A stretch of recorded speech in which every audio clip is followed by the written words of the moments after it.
wabarakatuh. Waalaikumsalam warahmatullahi wabarakatuh. Baiklah, terima kasih kepada teman-teman yang sudah bisa hadir untuk melaksanakan konseling kelompok pada hari ini. Sebelum kita memasuki konseling kelompok kita pada hari ini, alangkah baiknya kita berdoa terlebih dahulu. Di sini siapa yang ingin memimpin doa? Saya Mbak. Boleh, kepada Mbak silakan. Baiklah teman-teman, sebelum kita mulai kegiatan kita pada hari ini, ada baiknya kita berdoa terlebih dahulu. Berdoa dimulai. Berdoa selesai. Terima kasih ya kepada Mbaknya sudah mau memimpin doa. Di sini teman-teman udah saling mengenal semua atau belum? Belum. Kalau belum, baiklah di sini kita akan perkenalan terlebih dahulu ya. Perkenalkan, nama saya Melisa Puspita. Di sini saya sebagai PK kalian atau pembimbing kelompok kalian. Oke, baiklah. Dilanjutkan ke sebelah kanan saya. Silakan Mbak. Perkenalkan. Baik, perkenalkan nama saya Mutia Silviana. Hobi saya membaca novel. Selanjutnya Mbak. Perkenalkan nama saya Agita Salsabila. Hobi membaca. Perkenalkan nama saya Tia Ristika Sari. Hobi menggambar. Perkenalkan nama saya Widya Putri. Hobi saya menyanyi. Perkenalkan nama saya Gita Dela. Hobi saya jalan-jalan. Oke, udah kenal semua kan sama teman-temannya? Ya. Oke, di sini teman-teman sudah pernah mengikuti bimbingan konseling sebelumnya? Belum. Jadi saya akan menjelaskan sedikit tentang. Oke, baiklah, kalau kalian belum pernah mengikuti dan belum tahu apa itu konseling kelompok, di sini saya akan menjelaskan sedikit tentang konseling kelompok. Baik teman-teman, konseling kelompok ini adalah layanan bimbingan yang dilakukan secara berkelompok untuk menyelesaikan permasalahan yang tengah teman-teman hadapi sekarang. Baik itu masalah pribadi, masalah sosial, masalah akademik, masalah di dalam keluarga. Jadi tujuannya di sini untuk meningkatkan pemahaman diri, keterampilan sosial, rasa percaya diri, dan kemampuan memecahkan masalah. Konseling ini dilandaskan asas kerahasiaan, keterbukaan, kesukarelaan, keaktifan, toleransi, empati, dan kesetaraan antar anggota. Jadi apapun yang kita sampaikan di sini nantinya, saya berharap untuk teman-teman bisa berkomitmen tidak menyampaikan permasalahan yang kita akan selesaikan nantinya kepada orang di luar kelompok, anggota kelompok ini. Gimana teman-teman, sepakat? Sepakat. Oke. Baiklah, di sini saya meminta kalian nantinya satu persatu untuk menceritakan permasalahan yang sedang kalian hadapi sekarang. Saya minta untuk di sebelah kiri saya dulu, boleh? Permasalahan saat ini saya kurang percaya diri terhadap diri saya, Mbak. Saya sering insecure dengan muka saya, dan saya sering tidak percaya diri untuk kemana-mana. Jadi permasalahan Mbak ini tidak percaya diri ya, atau tidak pede ya? Oke, baik Mbak, dilanjutkan ke Mbak Widya. Jadi permasalahan saya yaitu saya sering cemas yang berlebihan, Mbak. Misalnya saya sering tiba-tiba gemetar, terus juga saya sering menangis. Misalnya permasalahannya bukan yang cukup besar ya Mbak, tapi saya sering menangis. Jadi Mbak ini permasalahannya itu cemas yang berlebihan ya? Mbak Tia, silakan. Kalau saya tuh orangnya tuh nggak enakan, terus tuh kurang terbuka, Mbak, baik dari mau sama keluarga ataupun sama teman gitu. Jadinya kalau sebenarnya tuh pengen cerita, pengen didengar, tapi kalau pas mau cerita tuh nggak bisa, nggak tahu mau mulai dari mana gitu. Oke. Jadi permasalahan Mbak di sini itu kurang terbuka ya. Baik, selanjutnya Mbak Gita boleh diceritakan permasalahan yang tengah dihadapi sekarang? Saya sering menunda-nunda pekerjaan seperti tugas-tugas kuliah, pekerjaan rumah gitu. Jadi Mbak Gita ini orangnya suka menunda-nunda ya? Selanjutnya Mbak Mutia. Saya akhir-akhir ini agak merasa pusing karena terlalu banyak tugas mendekati UAS. Jadi tidak bisa mengatur waktu. Oh, jadi Mbak Mutia ini belum bisa mengatur waktu karena banyaknya tugas dan belum lagi tugas pekerjaan rumah ya. Iya. Oke, baik. Tadi kan teman-teman sudah menyampaikan permasalahan yang tengah teman-teman hadapi. Jadi menurut teman-teman nih, secara kesepakatan bersama, permasalahan yang agak lumayan berat atau permasalahan yang harus kita selesaikan ini kira-kira permasalahan siapa? Menurut saya Mbak Egi. Oh, jadi Mbak Widyatri kan bilang Mbak Egi ini permasalahan Mbak Egi. Gimana teman-teman sepakat untuk Mbak Egi menangani masalah hari ini? Untuk kita menanganinya? Sepakat. Oke, di sini apakah Mbak Egi bersedia? Iya Mbak, bersedia. Oke. Baik, di sini saya minta Mbak Egi menceritakan lebih lanjut permasalahannya tadi secara sukarela. Jadi saya itu kurang pede Mbak sama keterampilan saya, sama penampilan diri saya, karena nggak tahu ya Mbak, karena dulu itu saya itu pernah waktu SMP saya itu pernah dibully sama teman saya laki-laki. Dia itu ngebully saya, ngomongin fisik saya gitu. Jadi dia ngomongin saya hitam lah, saya banyak jerawat lah, kurus lah. Jadi semenjak itu saya kurang pede dengan penampilan saya. Saya selalu berpikir, oh iya apakah saya sejelek itu untuk dikucilkan seperti itu. Oke, jadi itu tadi permasalahannya teman-teman. Jadi di sini teman-teman ada yang mau menanggapi cerita dari Mbak Egi atau mau menanyakan lebih lanjut lagi? Izin bertanya untuk Mbak Eginya. Tadi kan Mbak Egi ngomong kalau dari SMP kan Mbak. Kalau boleh saya tahu cara ya oknum tersebut ngebully Mbak itu dengan seperti apa? Jadi kejadiannya itu waktu saya kelas 1 SMP ya Mbak. Waktu saya kelas 1 SMP itu saya biasanya duduk di bangku belakang kan sama teman-teman saya. Terus ada satu cowok nih ke bangku saya, dia bilang gini, ih ada cewek jerawatan tuh, kayak gitu kan. Terus saya bilang lah siapa, terus dia ngomong kan, ya kamu lah nggak ngaca tuh, muka kamu jelek banget kayak gitu. Terus saya langsung nangis gitu Mbak. Terus teman saya bilang sama saya, enggak kok kamu nggak kayak gitu. Tapi saya kepikiran omongan si cowok yang satu ini tadi kayak gitu Mbak. Oh, jadi Mbak dulu itu dari kelas 1 SMP ya? Terus berapa lama itu Mbak berlangsung pembulian itu, atau 1 bulan atau setahun, 2 tahun, 3 tahun? Dari kelas 1 sampai kelas 3 semester 1 gitu. Dan oknumnya itu sama Iya, orang tersebut? iya. Oke, selanjutnya teman-teman masih ada yang lagi yang mau ditanyakan? Saya ingin bertanya kepada Mbak Egi. Itu yang ngebullynya cuma satu orang Mbak atau ada oknum lain? Kalau yang ngebully itu waktu saya kelas 1 SMP itu cuma satu orang sih Mbak, cowok kan. Terus waktu seiring berjalannya waktu, si cowok ini ngajak nih teman-temannya untuk ngebully saya. Terus yang ngebully saya itu cowok semua. Terus dia tuh ngebulinya itu bukan cuma kayak nyindir-nyindir kayak gitu. Misal saya nih jalan tuh, terus dia ngomong, ih jijik banget ada cewek jerawatan kayak gitu. Terus dia ketawa-ketawa sama teman-temannya kayak gitu. Terus itu tuh kayak setiap hari saya sekolah kayak setiap hari gitu dia tuh ngebully saya kayak gitu. Jadi saya sekolah itu nggak pernah nyaman waktu itu. Dan pada saat Mbak dibully itu nggak ada teman-teman Mbak yang mau nolongin atau gimana?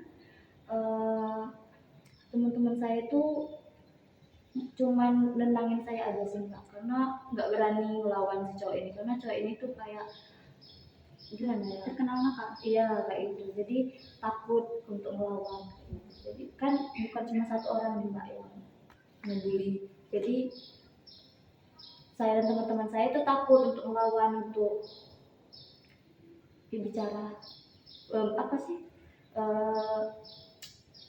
melawan kayak gitu. Dan Mbaknya juga cuma bisa pasrah diomongin gitu? Iya, saya nggak tahu lagi kayak gimana Mbak.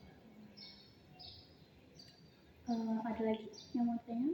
Saya Mbak, Ya, saya mau nanya sama Mbak Egi. Sebelumnya Mbak Egi pernah tidak misalkan melaporkan atau mengadukan hal tersebut kepada wali kelas ataupun guru BK misalnya? Waktu saya pertama kali dibully itu saya nggak pernah ada sih kepikiran untuk eh, melapor ke guru wali kelas kayak gitu nggak, tapi karena dia cowok ini tuh kayak apa sih, eh, Ngancem apa? dia kayak ngancem gitu, kayak gak usah kamu laporin sama siapa-siapa kayak gitu, nanti saya juga yang kena. Tapi saya juga nggak berani gitu melawannya, jadi saya belum pernah ngelaporin permasalahan ini ke wali kelas saya atau guru-guru lainnya. Jadi nggak ada yang tahu kecuali saya dan teman-teman saya. Ngadu ke orang tua juga Mbak nggak berani? Enggak. Alasannya apa Mbak kalau boleh tahu? Karena ya saya takut Mbak, untuk ngadu sama orang tua saya, karena nanti kalau orang tua saya marah ke si cowok ini malah tambah Ngebully ya? oh iya benar saya. Iya. Selanjutnya Mbak, masih ada yang ditanyakan lagi atau mau menanggapi? Tadi kan Mbak Edi udah ceritakan kalau sering dibully sama orang tersebut kan bukan cuma satu orang kan Mbak, banyak. Kalau sekarang kan udah semester 4 kan Mbak. Udah sering, kalau sering ketemu sama orang-orang tersebut apa masih sering dibully atau gimana Mbak? Kalau sekarang sih nggak pernah sih Mbak, karena saya juga jarang ketemu. Tapi pernah saya ketemu waktu itu, mereka kayak nggak ngebully lagi, tapi cuman kayak ya masih sih mukanya kayak sinis kayak gitu, kayak nggak suka sama saya gitu. Tapi udah nggak ngebully, ngomong-ngomongin menjeleknya lagi nggak gitu Mbak, cuman dengan tatapan aja. Itu mereka sama Mbak itu satu daerah? Iya. Terus Mbak, selain Mbak itu merasa insecure, apa dampak lain dari Mbak yang dibully? Saya waktu SMP itu kan saya sering dibully itu, saya nggak berani keluar rumah Mbak, saya nggak berani keluar rumah, keluar kamar pun saya jarang gitu. Terus juga saya nggak pernah ke sekolah itu nggak pernah semangat, kayak nggak ada semangatnya. Belajar pun ya udah kayak belajar aja, nggak kayak yang lain gitu yang semangat sekolahnya tuh ada. Saya tuh semangat belajar nggak ada, semangat sekolah nggak ada. Terus untuk keluar rumah itu nggak berani, karena saya merasa nggak pantas untuk menampakkan muka saya ini ke semua orang gitu. Jadi Mbak ada nggak rasa takut untuk pergi ke sekolah, atau bahkan Mbak pernah sehari atau 2 hari nggak sekolah karena takut pembulian itu terjadi lagi? Ya pernah Mbak. Saya pernah pura-pura sakit untuk tidak sekolah. Itu berlangsung berapa hari Kak? 2 hari. 2 hari. Terus apakah orang tua Mbak ini nggak curiga? Enggak, karena saya bilangnya sakit. Berarti ini Mbak nggak pernah ngomong dengan orang tua Mbak kalau pernah atau sering dibully? Nggak pernah Mbak, karena itu tadi, karena saya takut untuk ngomongnya, karena kalau saya ngomong gitu pasti kan orang tua saya marah tuh ke yang ngebully saya, nanti yang ngebully saya marah sama saya, kayak ngebully saya lagi gitu. Jadi saya nggak berani untuk speak up masalah itu. Oke. Itu Mbak dibully kan pada saat SMP ya? Sekarang Mbak sudah kuliah, berarti itu udah 7 tahun lewat berarti ya? Atau lebih atau kurang gitu kan? Terus trauma itu masih ada di dalam diri Mbak, ketidakpedean itu masih ada di dalam diri Mbak, atau tidak ada lagi? Kan secara kan ini udah lama ya, udah bertahun-tahun gitu. Kalau trauma sih masih ya Mbak, karena kadang itu kalau saya misal lagi ngerasa insecure sama diri saya pasti langsung kebayang nih sama kejadian-kejadian di masa lalu saya yang membuli saya waktu saya SMP. Jadi saya sering nangis, saya sering ngerasa ya itu tadi nggak pantas. Jadi saya ngurung aja diri di rumah, nggak keluar-keluar kalau saya sedang merasa ada di fase itu. Jadi masih berlanjut sampai hari ini ya? Iya. Walaupun itu kejadiannya udah berlalu bertahun-tahun. Iya. Baik, dari permasalahan teman-teman tadi kalian sudah cukup jelas kan gimana proses pembulian kepada Mbak Egi tadi. Nah, di sini kalian apakah ada mau menyarankan atau memberi kepercayaan diri lagi kepada Mbak Egi atau gimana? Boleh disampaikan? Sebelumnya Mbak Egi pernah melakukan usaha apa misal supaya Mbak Egi itu tidak terlalu terpuruk di dalam karena dibully tadi, misalkan supaya Mbak tuh lebih percaya diri lagi gitu. Kalau usaha seperti itu pernah sih Mbak. Waktu itu saya pernah usaha untuk mempercantik diri saya. Waktu saya dikatakan seperti itu, tapi itu bukan waktu awal saya dibully, waktu sudah hampir sudah kelas 3 mungkin saya mulai berpikir ngapain saya terpuruk terus sih. Kalau seperti ini terus kan saya selalu dikecilkan tuh sama orang, selalu dibully, selalu di ini. Lebih baik saya apa sih, supaya orang itu nggak giring saya gitu. Jadi saya bantah omongan orang kalau saya itu nggak gitu. Jadi lebih baik saya mempercantik diri, memperbaiki diri saya untuk jadi lebih baik, supaya mereka itu nggak bisa ngomongin saya kayak gitu lagi gitu Pak. Saya pernah berusaha untuk itu sih. Terus Mbak kan sempat dibully, kan kebanyakan orang kalau dibully ini kan ada hal negatif yang dilakukan ya, misalnya kayak karena dibully tadi frustasi mau bunuh diri. Mbak pernah nggak sampai kepikiran ke sana? Pernah sih Mbak. Waktu itu saya waktu sudah kelas 1, itu kelas 1 yang lebih parah tuh Mbak. Waktu kelas 1 awal-awal tuh saya yang parah banget dibully itu, saya pernah kepikiran untuk mengakhiri hidup saya. Saya pernah hampir mau bunuh diri, tapi kalau saya pikir-pikir lagi, ngapain saya ngelakuin itu yang ngebuat orang tua saya sedih, keluarga saya sedih gitu. Jadi terus yang ngebully saya ini tadi pasti senang melihat saya terpuruk kayak gitu. Jadi ya saya nggak jadi deh ngelakuin hal yang kayak gitu. Sampai saat ini Mbak belum pernah terbuka untuk ke orang tua. Kalau Mbak itu pernah loh dibully sekarang. Pernah. Dan tanggapan orang tua Mbak, ataukah orang tua Mbak ini kesal kenapa dari dulu nggak cerita, atau gimana responnya? Iya Mbak, waktu itu kan udah lulus SMP, waktu saya sudah SMA, ya. Saya pernah mau, kan pilihan mau masuk SMA nih Mbak. Iya. Terus pasti orang tua saya nih ngomong mau masuk SMA mana. Terus saya ngomong lah kan, kayaknya mau masuk SMA di sini saja, di daerah saya gitu. Terus katanya mau masuk ke Mandua, katanya Bengkulu gitu kan. Terus kata saya nggak mau. Kenapa? Saya diam tuh kan Mbak. Terus katanya cerita aja katanya kan, kayaknya ada yang kau pendam. Terus saya ngomong lah, nanti kalau saya sekolah di Bengkulu, sekolah jauh, pasti orang-orangnya kan lebih gitu dari saya Mbak. Pasti ada yang lebih cantik, lebih itu. Jadi saya tuh merasa nggak pede. Waktu saya SMP aja saya dibully loh gitu sama orang gitu. Apalagi waktu saya SMA di Bengkulu gitu, jauh kan, bukan di desa lagi. Terus kata ibu saya, emangnya kamu kenapa, kamu pernah dibully gitu. Terus saya ngomong, iya saya pernah dibully waktu SMP kelas 1 kemarin. Terus saya ngomong lagi tuh, kenapa kamu baru cerita sekarang katanya kan. Saya cuman bilang kalau saya kemarin itu takut untuk membicarakan hal itu. Terus dia bicara lagi, sekarang kamu masih dibully nggak katanya. Nggak lagi bu, gitu kan. Terus ya tanggapan ibu saya sih cuman ya sedih, kenapa waktu itu saya nggak ngomong gitu Mbak.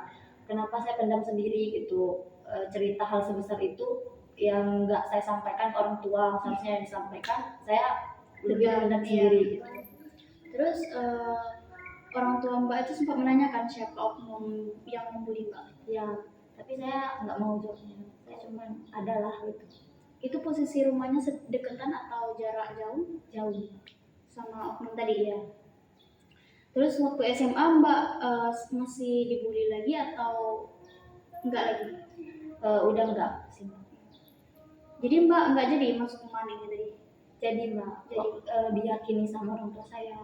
Jadi saya jadi lebih yakin ada dukungan dari orang tua saya sendiri untuk menyemangati saya, ya kamu harus berani, kamu harus bisa melawan gitu, kamu harus mempercantik diri, kamu itu cantik kata orang tua saya gitu. Ini kamu perawatan gitu, jadi saya didukung oleh orang tua saya. Jadi saya lebih kayak merasa mungkin ya gitu, saya harus lebih berani mencoba, kalau enggak ya saya di sini aja terus gitu. Emang jarak dari desa ke kota Bengkulu ini berapa jam Mbak dari desa Mbak? 2 jam. Lumayan jauh ya berarti ya. Oke teman-teman, dari pembahasan kita hari ini, dari permasalahan Mbak Egi juga, di sini teman-teman ada nggak yang mau menyampaikan atau pesan untuk Mbak Egi?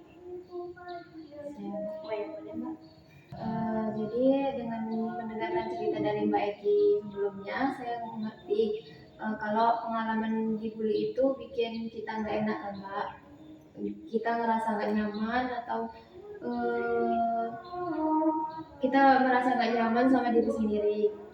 Kemudian saya juga mau Mbaknya tahu kalau Mbak itu berharga. Apapun yang pernah orang lain katakan, Mbak itu masih berharga kan Mbak. Mbak nggak perlu memikirkan omongan-omongan mereka yang udah lama. Nggak apa-apa kalau Mbak merasa terluka atau nggak percaya diri. Perasaan Mbak itu nggak salah. Emang kalau sudah merasa dibully itu emang seperti itu kan Mbak. Yang penting sekarang coba Mbak pelan-pelan bangkit dan berdamai dengan diri sendiri. Dari pengalaman-pengalaman tersebut, coba Mbak lakuin hal-hal yang bikin Mbak ingat dengan apa yang Mbak lakuin, hal-hal baik yang Mbak lakuin sebelumnya, supaya Mbak tuh sadar kalau kelebihan Mbak itu nggak semua orang punya. Saya juga tahu mungkin Mbak belum percaya diri sekarang, tapi saya percaya bahwa Mbak bisa pulih dan berkembang lebih lagi. Yang penting Mbak nggak menyerah dan tetap sayang dengan diri Mbak sendiri, meskipun itu dengan cara yang pelan-pelan Mbak. Mungkin itu saja yang dari saya Mbak. Ya Mbak, terima kasih atas sarannya. Mungkin benar yang Mbak bicarakan tadi, saya harus bisa lebih bangkit lagi dan nggak mikirin omongan orang lain tentang saya. Ya mungkin itu saja yang dapat saya sampaikan Mbak. Oh, ya. Nah di sini kita bisa belajar ya dari pengalaman Mbak Egi tadi. Kalau kita dibully itu jangan takut dan jangan segan-segan untuk melaporkan ke misal kita sekolah ini ke guru ya, terutama guru BK atau guru kelas kita gitu. Jangan pernah takut, jangan pernah segan. Intinya sebisa mungkin kita itu melawan. Jangan sampai hal tersebut membuat kita itu jadi seperti Mbak Egi tadi. Kan itu efeknya panjang ya, sampai sekarang masih nggak pede, masih sering insecure karena dampak tersebut. Jadi sebisa mungkin kalau bisa kita dibully, itu kita bisa melawan dan berani untuk mengadu gitu. Apalagi dengan orang tua kan, kalau kita nggak berani mengadu ke guru, bisa kita lapor dulu ke orang tua agar orang tua yang membicarakan ke gurunya gitu. Oke teman-teman, ada lagi yang mau menyampaikan untuk Mbak Egi-nya? Baik, solusi dari saya itu Mbak, kan kejadian kan udah lama tuh kan, 5 tahun yang lalu. Mungkin Mbak sebaiknya lebih mengupgrade diri gitu, terus lebih fokus ke diri Mbak, ke lebih yang baik gitu. Dan buktikan kepada orang-orang kalau Mbak itu bisa gitu, biar nggak dibully lagi. Terima kasih Mbak. Oke, baik. Itu tadi kan penyampaian dari teman-teman Mbak, sangat bagus sekali ya saran-saran dari teman-temannya tadi.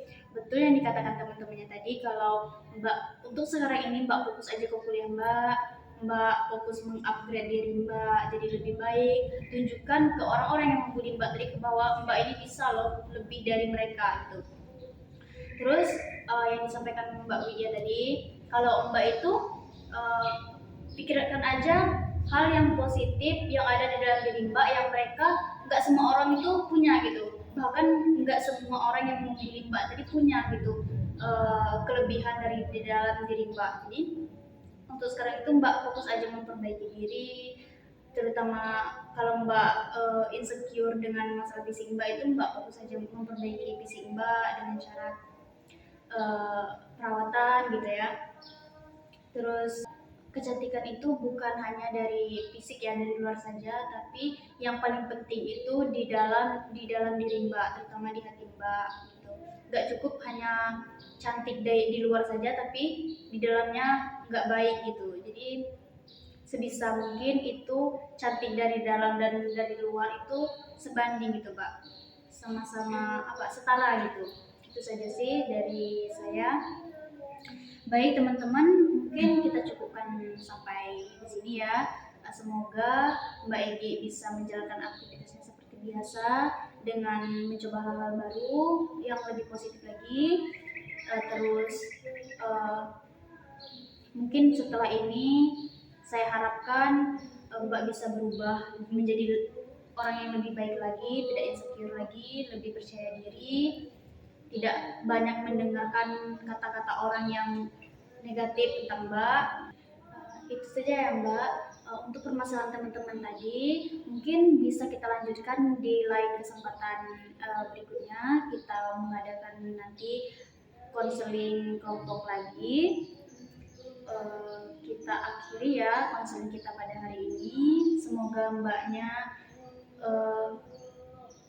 bisa merasa lebih aman, nyaman, dan lebih lega lagi dibanding sebelumnya ya.